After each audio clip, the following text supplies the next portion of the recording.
अस्सलाम वालेकुम। उम्मीद है कि आप सब खैरियत से होंगे। आज की वीडियो का टॉपिक है what is language of poetry. आज की वीडियो में हम डिस्कस करेंगे कि पोइट्री किस तरह से बनती है या पोइट्री की लैंग्वेज में क्या डिफरेंस होता है आम डिस्कोर्स की लैंग्वेज से, या लैंग्वेज ऑफ पोइट्री अगर डिफरेंट है तो किन फीचर्स की वजह से डिफरेंट है, या जनरल लैंग्वेज ऑफ पोइट्री कहते किसे हैं। तो अगर हम टर्म्स से स्टार्ट करें, इन लफ्ज़ों से स्टार्ट करें कि पोइटिक लैंग्वेज क्या होती है, तो पोइटिक लैंग्वेज जो टर्म है वो डिफ्रेंशिएट करती है लैंग्वेज ऑफ पोइट्री या डिक्शन ऑफ पोइट्री को अदर फॉर्म ऑफ स्पीच से। अदर फॉर्म ऑफ स्पीच ऐसे हो सकता है, डिस्कोर्स हो सकता है, कोई भी चीज़ हो सकता है। और इसकी जो नेचर है वो वेरी करती है, यानी कि पोइट्री जो है वो जगह जगह वेरी करती है पीरियड ऑफ टाइम के ऊपर और कल्चर के ऊपर। डिफरेंट कल्चर्स में डिफरेंट तरह की पोइट्री और डिफरेंट टाइम्स में डिफरेंट तरह की पोइटिक डिवाइसेस, पोइटिक लैंग्वेजेस और डिफरेंट तरह की पोइट्री लिखी गई। ठीक है, अब पोइटिक लैंग्वेज क्या होती है? अगर हम देखें कि पोइट्री के अंदर ऐसी लैंग्वेज यूज़ होती है जिसके अंदर regular pattern of sound use किए जाते हैं, जैसे कि अल्ट्रेशन और short and long, stressed and unstressed syllables होते हैं, रिपीटिशन ऑफ सिमिलर साउंड होती है जो उसको म्यूजिकल इफेक्ट देती है। कुछ लफ्ज़ जो होते हैं उन पे ज़्यादा जोर दिया जाता है, कुछ पे जोर नहीं दिया जाता, और एक रेगुलर इंटरवल के बाद क्लोज प्रॉक्सिमिटी में क्लोज ऐसे भारी या हल्के अल्फाज इस्तेमाल किए जाते हैं जो राइम भी हो रहे होते हैं, जो पोइट्री को अनयूजुअल बनाते हैं और डिफरेंट या हमारे नॉर्मल डिस्कोर्स से उसको डिफरेंट करते हैं। ट्रेडिशनल कल्चर के अंदर जो पहले या पिछले ज़माने में पोइट्री होती थी उसके अंदर ओल्ड वर्ड या ऐसे ग्रीक के वर्ड यूज़ किए जाते थे और डिफरेंट तरह के स्पेसिफिक वर्ड यूज़ किए जाते थे। उसका स्पेसिफिक ग्रामेटिकल स्ट्रक्चर होता था और जिसके अंदर ऑर्डिनरी लफ्ज़ को यूज़ नहीं किया जाता था। पोइट्री को ज़्यादातर क्लासी रखा जाता था जिसके अंदर ज़्यादातर फिगर ऑफ स्पीच और डिफरेंट तरह की पोइटिक डिवाइसेस यूज़ की जाती थी। और यानी कि प्रोज का तो कॉन्सेप्ट ही पोइट्री को कंसिडर नहीं किया जाता कि प्रोज भी पोइट्री के अंदर आ सकता है, तो ये बिल्कुल नहीं सोचा जाता था। या ब्लैंक वर्ड्स जो हो गई या इरेगुलर राइम के साथ जो हो गई ये पोइट्री कंसिडर ही नहीं की जाती थी मिडीवल टाइम्स में, यानी कि और मिडल इंग्लिश के अंदर। लेकिन अब डिफरेंट हो गया, मॉडर्न इंग्लिश ने चेंज कर दिया है पोइटिक लैंग्वेज को भी और पोइट्री को भी मॉडर्न लैंग्वेज ने चेंज कर दिया है, मॉडर्न टाइम पीरियड ने चेंज कर दिया है। 4 से 5 डेफिनेशन है, आप इनको यूज़ कर सकते हैं। अब कौन सी ऐसी चीज़ें हैं जो पोइट्री की लैंग्वेज को डिफरेंट बनाती हैं आम जिंदगी की लैंग्वेज में? सबसे पहले तो राइम। पोइट्री के अंदर एक म्यूज़िकल इफेक्ट होता है जो पोइम को जिसके अंदर राइमिंग इफेक्ट होता है जो पोइट्री को आसान भी समझने में बनाता है और इन्जॉयबल भी होता है। जैसे कि कोई भी गाना हो गया जिसके अंदर लिरिक्स के अंदर आखिरी लफ्ज़ मिलते हों, बीच के लफ्ज़ मिलते हों या आखिरी शुरू के लफ्ज़ मिलते हों, बार बार रिपीटिशन होती है एक लफ्ज़ की, तो उससे ये होता है कि हमें एक म्यूज़िकल इफेक्ट आ रहा होता है। इस 4 लाइनों की स्टेंजा के अंदर अभी नो दो यूज़ हो रहा है, डीप कीप, ये जो है ये राइमिंग इफेक्ट क्रिएट कर रहे हैं, मतलब म्यूज़िकल इफेक्ट भी क्रिएट कर रहे हैं। फिर इमेजेस का यूज़ किया जाता है। इमेजेस ये नहीं कि कोई तस्वीरें यूज़ की जाती हैं, बल्कि ऐसे वर्ड यूज़ किए जाते हैं जो इंसान के माइंड के अंदर फ़ौरन एक इमेज लेके आते हैं।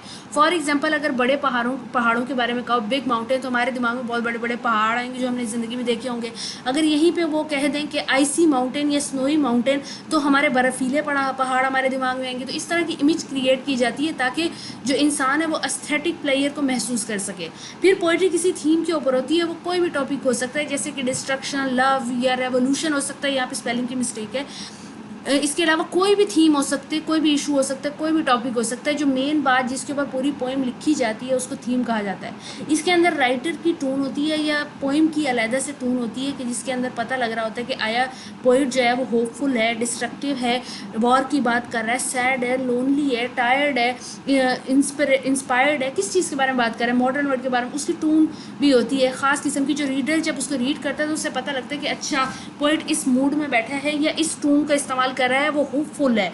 तो for example, sailing to Byzantium के अंदर जब आप पढ़ते हैं तो फर्स्ट स्टेंजास के अंदर वो डिस्ट्रक्शन की बात करते हैं, WB यीट्स, लेकिन लास्ट के स्टेंजा के अंदर वो होप की बात करते हैं। तो ये टोन उनकी चेंज होती है थ्रू आउट द पोइम। इसके अलावा मीटर जो होता है राइमिंग इफेक्ट को और ज़्यादा पुरकशिश या इफ़ेक्टिव बनाने के लिए इस्तेमाल किया जाता है। मीटर का मतलब होता है कि गिने चुने अल्फाज एक लाइन के अंदर यूज़ करना। इसके अलावा मीटर के अंदर फीट्स भी होते हैं, मतलब कुछ लफ्ज़ ऐसे होते हैं जो सेम स्ट्रेस और अनस्ट्रेस सिलेबल्स के साथ होते हैं। तो ये मीटर एक बहुत लंबी वीडियो है, सिर्फ आप मीटर को इतना समझ लें कि एक स्पेसिफिक लेंथ जो होती है पोइट्री की या पोइट्री के अंदर लाइन की, उसको मीटर कहते हैं। इसके अलावा मूड होता है कि कौन सा इमोशन पोइम हमें देती है और कौन सा इमोशन जो पोइट है वो हमें देना चाह रहा है। आया उसका वो हमें इस पोइम से होप दिला रहा है, या वो जैसे सिल्विया प्लैथ की पोइम डैडी जो है वो हमें किस तरह फ्रस्ट्रेशन दे रही है, वो हमें सुसाइड की थीम दे रही है, उसके अंदर वो हमें होपफुल लग रही है या हमें डिस्ट्रेस लग रही है। इसी तरह एटमॉस्फेयर या सेटिंग भी होता है। अब द थॉट फॉक्स जो है टेड ह्यूज की, उसके अंदर हमें सेटिंग नज़र आती है कि वो जंगल के गिर्द, जंगल के करीब उनके पास एक घर है जिसके अंदर वो बैठे हुए हैं अपनी कुर्सी के ऊपर और एक विंडो से वो बाहर झांक रहे हैं। अब ये सेटिंग जो होगी, एटमॉस्फेयर जो होगा, रात का वक्त था और वो अलोन थे, अकेले थे, तो ये जो सेटिंग है, ये एटमॉस्फेयर है, ये भी पोइम के अंदर अक्सर बताता है पोइट कि जब वो कहता है मैं अकेला बैठा हूँ या मैं लोगों में बैठा हूँ या मैं गली में खड़ा हूँ, तो ये चीज़ सेटिंग है। इसके अलावा एलिट्रेशन यूज़ करते हैं। एलिट्रेशन रिपीटिशन होती है, यानी कि बार बार किसी एक साउंड का या लेटर का रिपीट होना, लेकिन शुरुआत में, जैसे कि पी का रिपीट होना, बंक का बी का रिपीट होना, सी का रिपीट होना। ये वो वर्ड्स हैं, ये वो साउंड हैं जो शुरू में रिपीट होंगे एक किसी भी लाइन के अंदर या स्टेंजा के अंदर। एसोनेंस है, एसोनेंस वोवल साउंड का रिपीट होना, AEIOU। फॉर एग्जांपल अगर आई स्टेंजा के अंदर आ जाता है, स्टेंजा की एक लाइन के अंदर आ जाता है, या एप्पल का ए, एंड का ए और आंट का ए यूज़ होता है, ये एसोनेंस है। कॉन्सोनेंस जो है वो कॉन्सोनेंट साउंड्स है। AEIO के अलावा जितने भी अल्फ़ाबेट्स हैं इंग्लिश के वो कॉन्सोनेंट कहलाते हैं, जैसे एल हो गया, पी हो गया।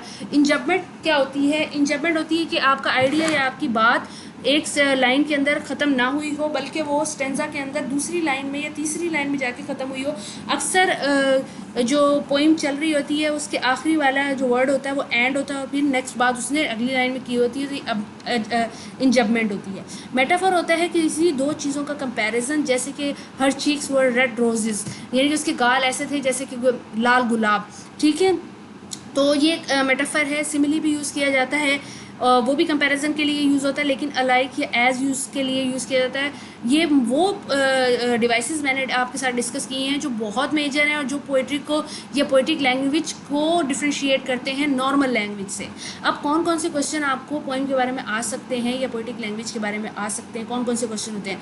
तो आपसे पूछा जा सकता है कि पोइम के अंदर हुआ क्या था। आप बताएंगे अगर कोई इंसिडेंट हुआ था या पोइम के अंदर कोई ऐसी बात है जो बताने वाली है कि होता क्या है पोइम के अंदर, वो आप बताएंगे कि पोइम थी किस बारे में, अबाउट किस बारे में थी, होप के बारे में थी, फ्रेंच रेवोल्यूशन के बारे में थी, या मॉडर्न वर्ल्ड के बारे में थी, और स्पीक कौन कर रहा था? पोइट स्पीक कर रहा था, थर्ड पर्सन था, कौन सा पर्सन था, और पर्सन जो था वो किस तरह की फीलिंग था, वो पैसिव था, ऑप्टिमिस्ट था, किस तरह था, फिर उसके अंदर सेंट्रल आइडिया क्या था, मेजर थीम थी, उसकी बिगिनिंग कैसी थी, मिडिल कैसा था, या पोइम का एंड कैसा था, पोइम के अंदर मूड क्या यूज़ किया था किया गया था कि भाई आपने किस तरह महसूस किया या राइटर ने किस तरह महसूस किया, और स्पीकर कौन था, फर्स्ट पर्सन था, थर्ड पर्सन था, स्ट्रक्चर क्या था, स्टाइलिस्टिक टेक्निक वही एलिट्रेशन, एसोनेंस वगैरह क्या यूज़ की गई थी या कौन से पोइट ने यूज़ की थी, और पोइम के अंदर कौन सा मैसेज दिया गया था। ये तमाम क्वेश्चन आपसे एक पोइम के बारे में पूछे जा सकते हैं। उम्मीद है कि आपको मेरी वीडियो समझ आ गई होगी। अगर आपको मेरी वीडियो समझ आई है तो इस वीडियो को आप प्लीज़ लाइक कर दें, और अगर आप चाहते हैं कि मेरी और वीडियोज़ आप तक पहुँचें तो इस चैनल को सब्सक्राइब कर दें और इसके बेल आइकन जो बटन होता है उसको प्रेस कर दें,